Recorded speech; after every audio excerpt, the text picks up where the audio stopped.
of what we call independence and partition. So, this is a last part, right, of your freedom movement, independence and partition.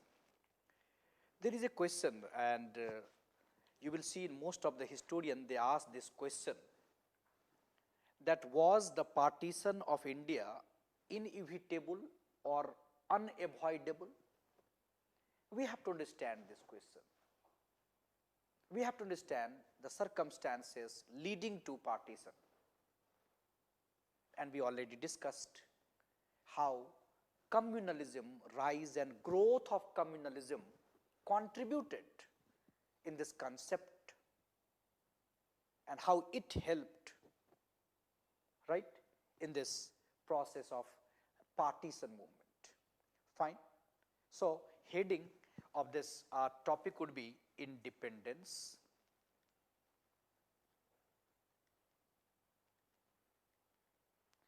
and, right, partition. Independent and partition, right. So, we will try to search, we will try to understand the answer of that question, that whether partition was avoidable, whether partition of India was inevitable, right. So, what would be the main question here? The main question would be, was the partition of India, right, was the partition of India inevitable,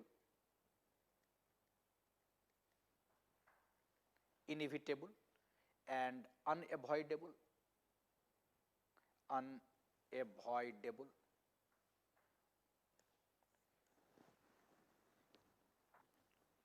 Fine, I hope you are getting it. We have to think about it. Was the partition of India inevitable and unavoidable?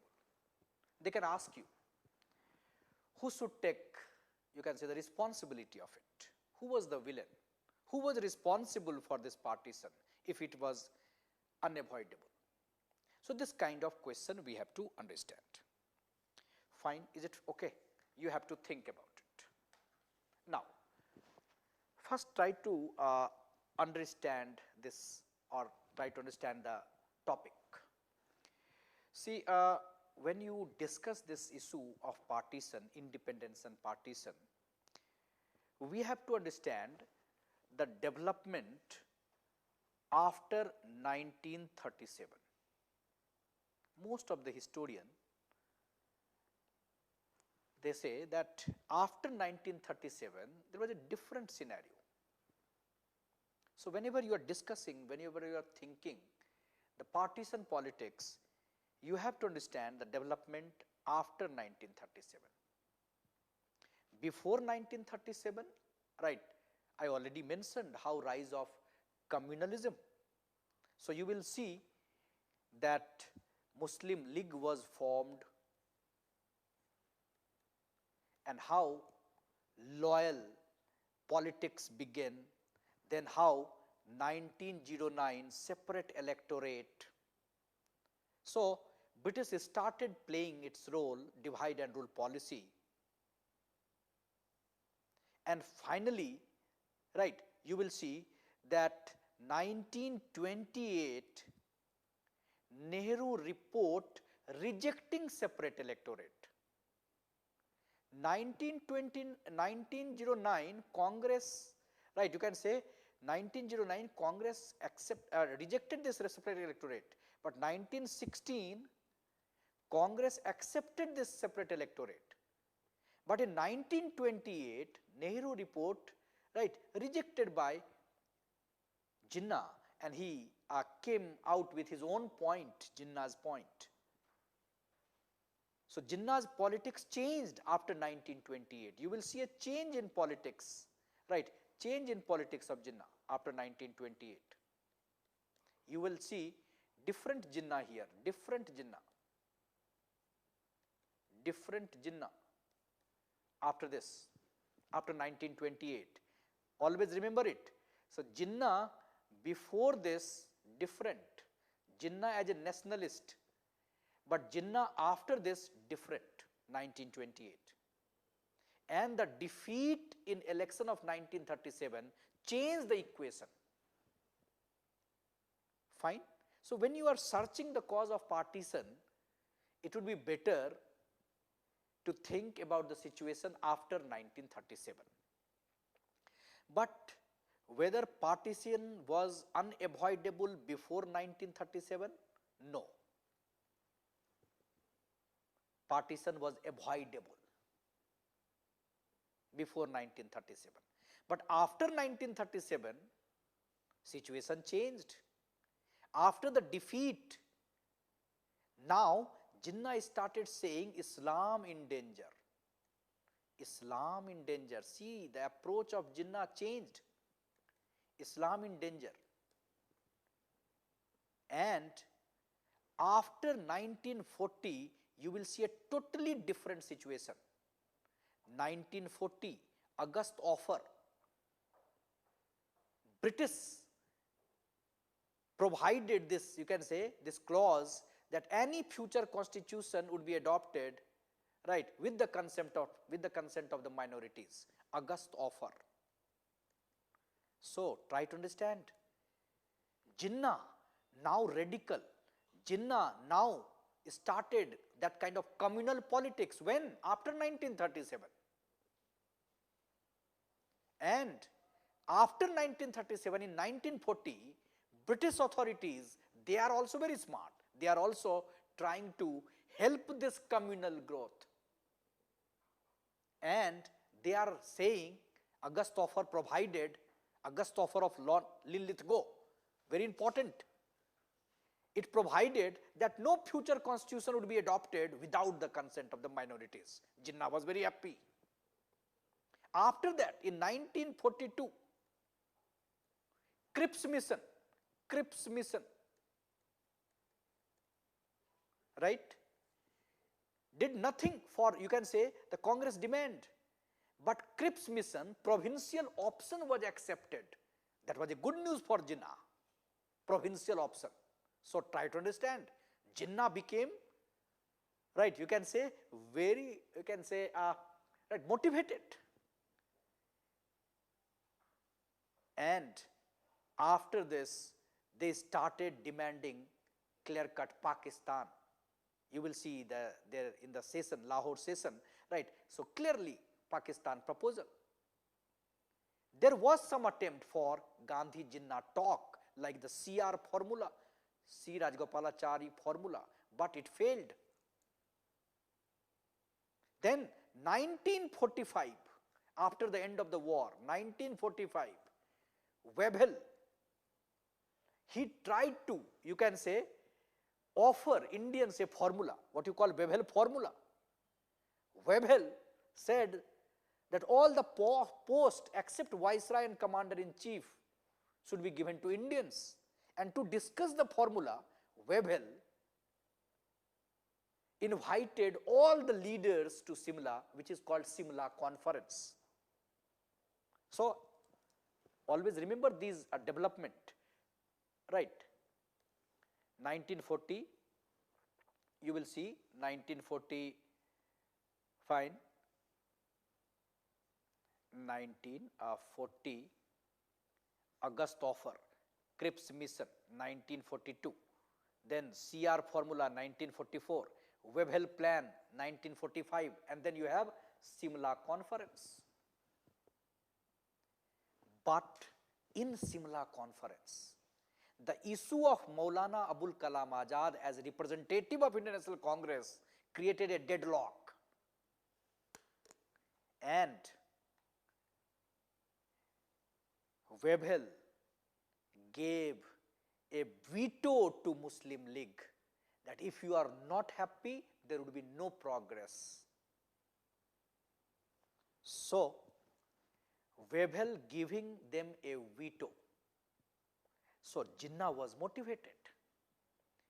I hope you are getting it. British divide and rule policy fanned this communalism. But after World War II, after Second World War, decolonization became the dominant strategy. Try to understand it. Now, what was the dominant strategy? Decolonization. I will explain it in world history. Decolonization became the dominant strategy. And there was a new government in Britain also after, you can say, this period. They wanted to come out of this colony. They wanted to, you can say quit. And they sent cabinet mission in 1946. And this cabinet mission rejected the idea of Pakistan, and cabinet mission talked about united or Union of India. I hope you are getting it. 1946 cabinet mission rejected the demand of separate nation Pakistan, and it talked about Union of India. It proposed interim government, Constituent Assembly, cabinet mission. That was a big news for Jinnah. I hope you are getting the game.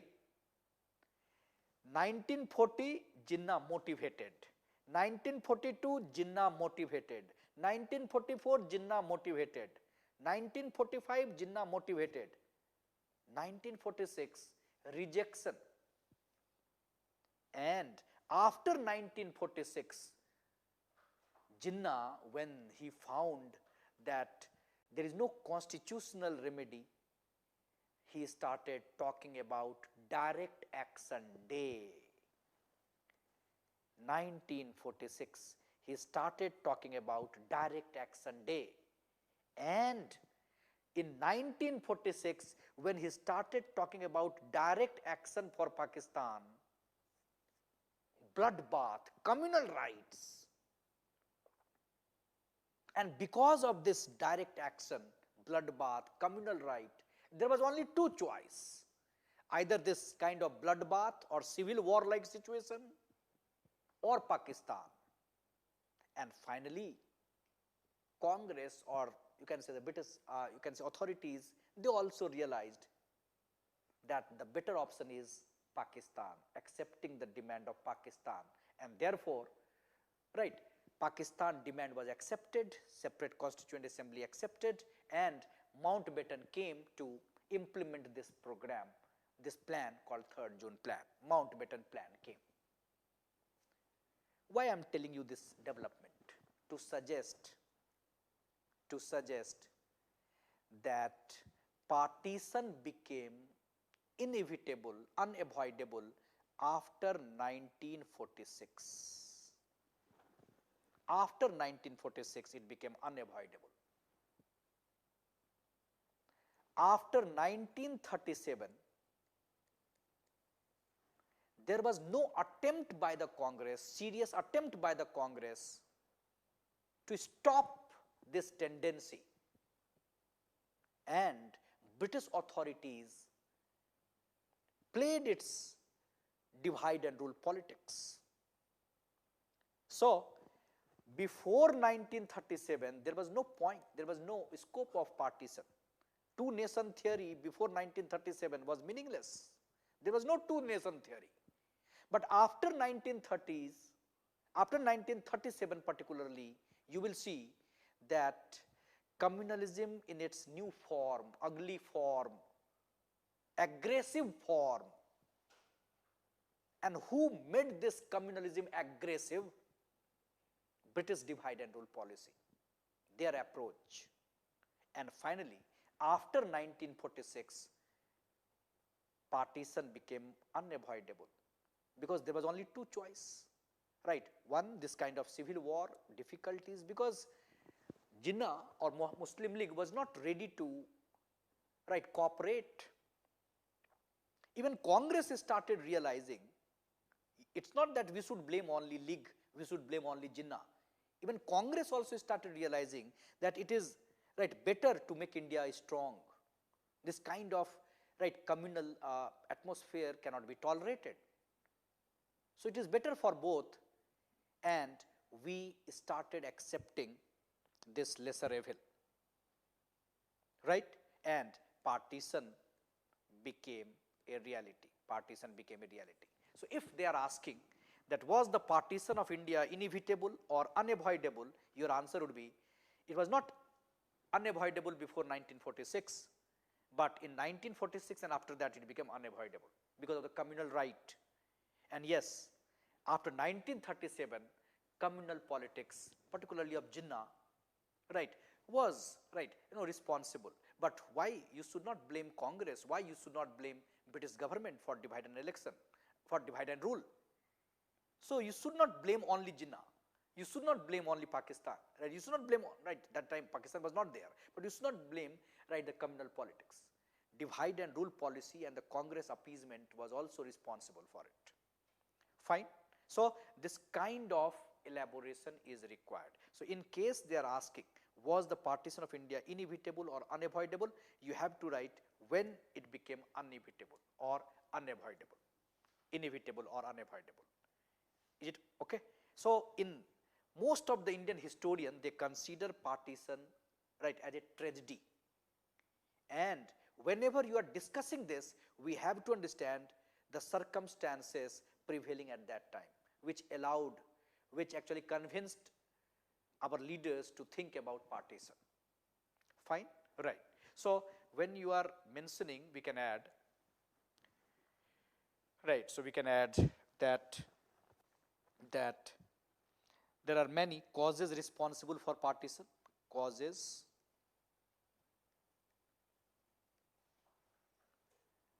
responsible for partition, causes responsible for partition. Number one, you can discuss.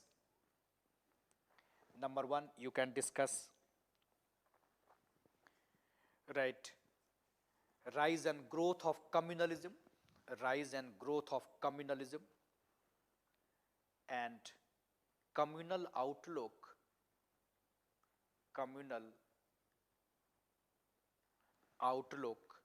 of the Muslim League, communal outlook of the Muslim League, communal outlook of the Muslim League. We can add that the Muslim League propagated two-nation theory. The Muslim League propagated two-nation theory. Muslim League propagated two-nation theory. Right, after 1937, after 1937,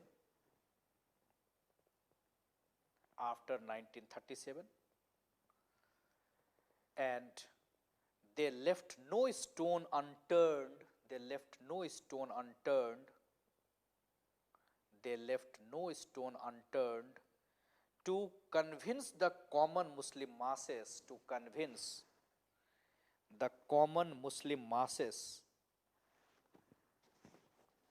that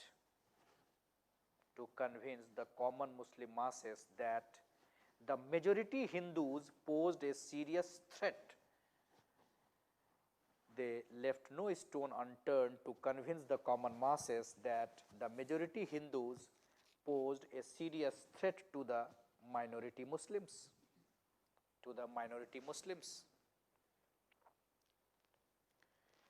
We can also add that the League in its Lahore session, so there is a difference between Lahore session of Congress and Lahore session of League. So in 1940, the League in its Lahore session in 1940, March 1940, passed a resolution regarding Pakistan,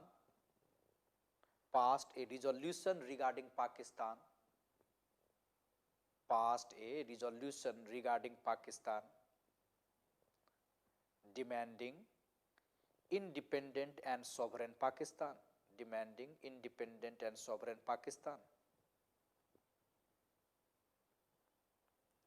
Right. We can also add that the League opposed the Quit India movement.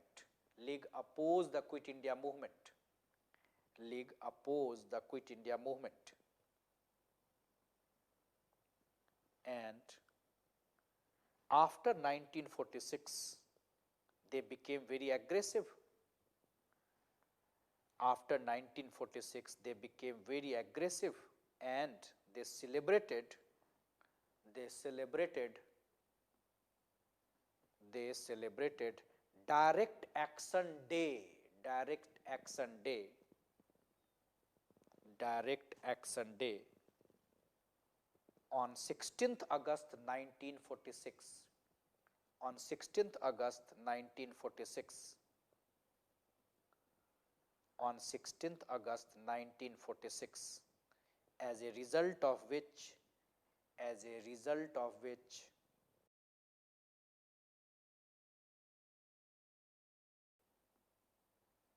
they celebrated Direct Action Day, Direct Action Day, Direct Action Day on 16th August 1946. On 16th August 1946. On 16th August 1946, as a result of which, as a result of which, as a result of which, terrible communal riots broke out, terrible communal riots broke out, as a result of which, terrible communal riots broke out, and partition became inevitable, and partition became inevitable, and partition became inevitable. Right? So communalism played important role, played important role, and communal outlook of Muslim League after 1937, right, of course contributed, but we should not suggest that communalism or the Muslim communalism only contributed. Before 1937, you will see, right, the Hindu communalism, right, also contributed, fine, but after 1937, Jinnah's role, right, League's role can be blamed.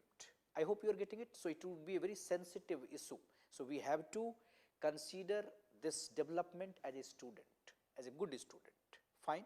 So you should not blame one section or one party. We, right, you can say they all contributed, right, this we have to remember. But after 1937, after 1946, how situation different, you have to suggest. Okay, so this is one part. Then second part, we can add that British diplomacy also played important role in this partition. British diplomacy also played important role, or British divide and rule policy also played important role. British divide and rule policy also played important role in partition. We can add same point, the British ruler, the British rulers had right from the beginning, followed the policy of divide and rule, followed the policy of divide and rule, right from the beginning, followed the policy of divide and rule, right. You can give example how their communal writing, history writing, how their communal approach, right, accepting separate electorate, right, mobilizing people to counter Congress movement, all those approach. So right from the beginning, right, followed the policy of divide and rule, and the policy of the British helped promote communal feeling. The policy of British helped promote communal feeling among Hindus and Muslims. The policy of the British helped promote communal feeling. Fine. So you must mention, and probably, right, you can elaborate more, British divide and rule policy. If Muslim League was responsible, British policy equally responsible, right. Then third part, you can also mention Congress policy. We can also mention the policy of Congress, right. We can add Congress policy, feeble and faulty policy, Congress feeble and faulty policy, feeble and faulty policy towards the Muslim,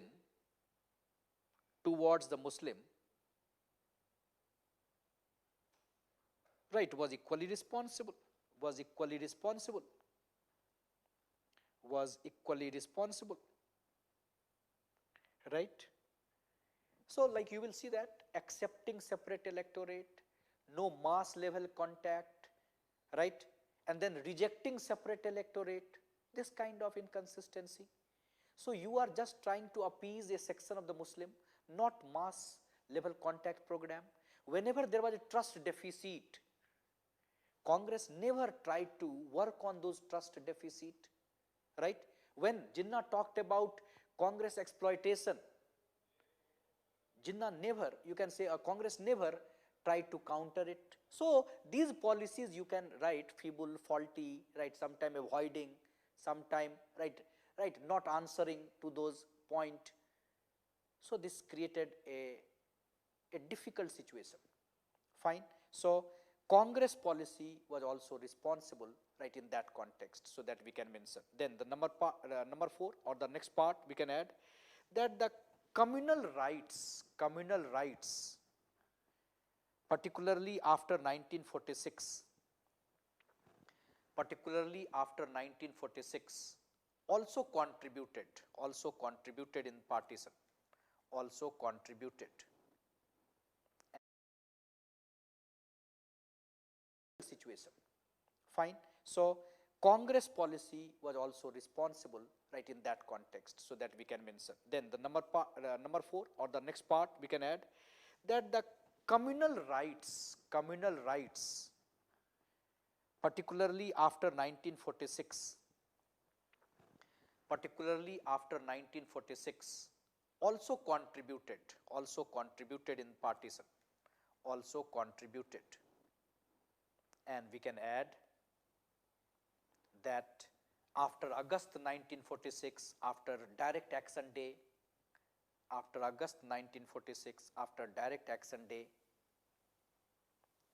Hindu-Muslim riots broke out, in Bengal, Bihar, Punjab. Hindu-Muslim riots broke out, bloodbath, Hindu-Muslim riots broke out, particularly in Bengal, Bihar, Punjab, and the country found itself at the brink of a civil war,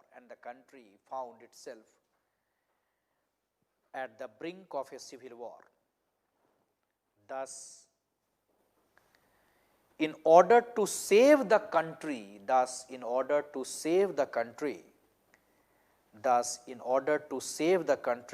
from a terrible destruction,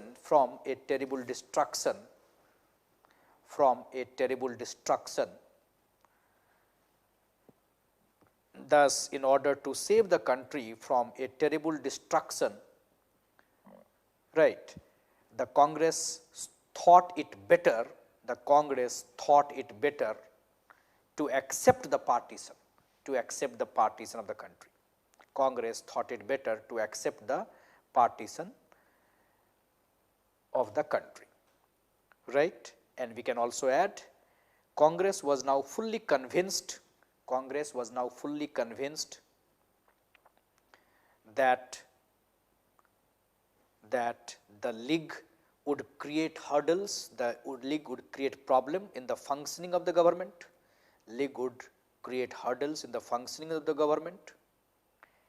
and they will make the governance difficult.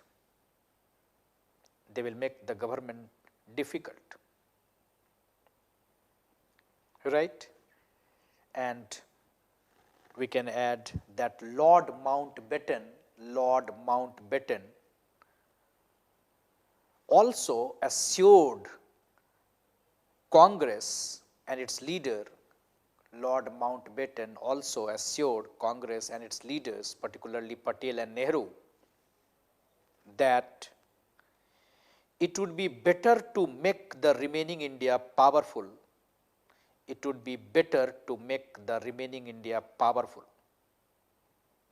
Right, it would be better to make the remaining India powerful. Right.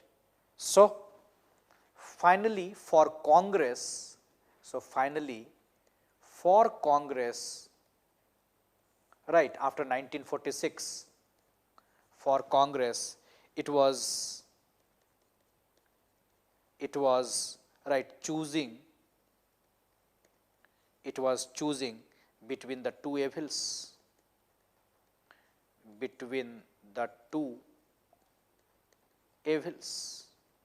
I hope you are getting it.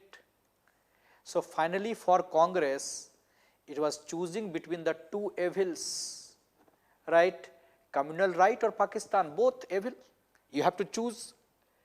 And finally they realized that they had to choose one evil and they chose Pakistan, right, they choose partition, right. So they finally, right, you can say decided in favor of partition. So India did achieve her independence on August 15, 1947, but in the shape of a fractured nation, So yes, independence, but with partition. Fine. So whenever you are writing this kind of question, we have to remember or we have to conclude that the partition of the country became inevitable. Why? To save it from unnecessary bloodbath, right. Why it became inevitable, unavoidable after 1946? To save it from, right, unnecessary bloodbath. So there was no choice was between civil war and Pakistan, and we agreed for this partition, we agreed for this Pakistan. Fine.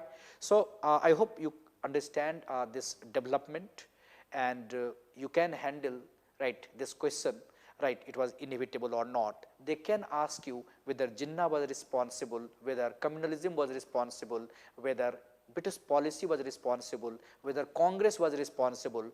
There is no clear-cut answer here. You will see one historian going for one direction, second historian going for second direction.